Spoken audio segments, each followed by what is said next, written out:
बिस्मिल्लाहिर्रहमानिर्रहीम।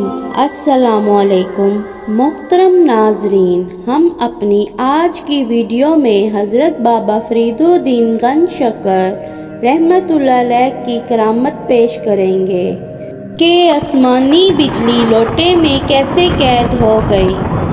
एक मर्तबा हज़रत बाबा फरीदुद्दीन गंज शकर रहमतुल्लाह अलैह अपने हुजरा मुबारक में आराम फरमा रहे थे।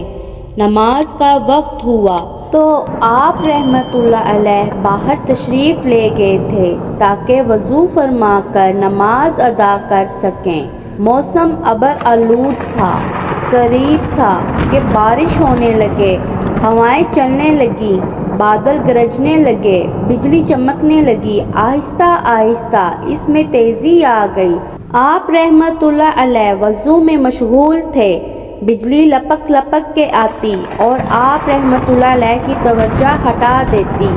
आप रहमतुल्लाह अलैह को जलाल आ गया। रहमतुल्लाह अलैह ने पुश्त मुबारक बिजली की तरफ फरमा दी। अब की बार जब बिजली चमकी तो बिजली लोटे में कैद हो गई। आप रहमतुल्लाह अलैह वज़ू से फारिग हुए तो फिर उंगली से इशारा किया तो फरमाया, अल्लाह वालों को तंग ना किया करना।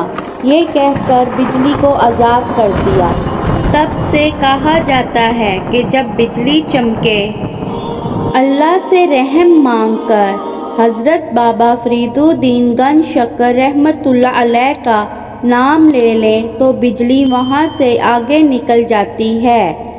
बहुत से उलमा कराम इस वाक़ये पर एतराज़ करते हैं, मगर मुकामी लोग आज भी इस रिवायत को दुरुस्त मानते हैं और इस बात पर यकीन रखते हैं कि हज़रत बाबा फरीदुद्दीन गंज शकर रहमतुल्लाह अलैह ने आसमानी बिजली को कैद किया था।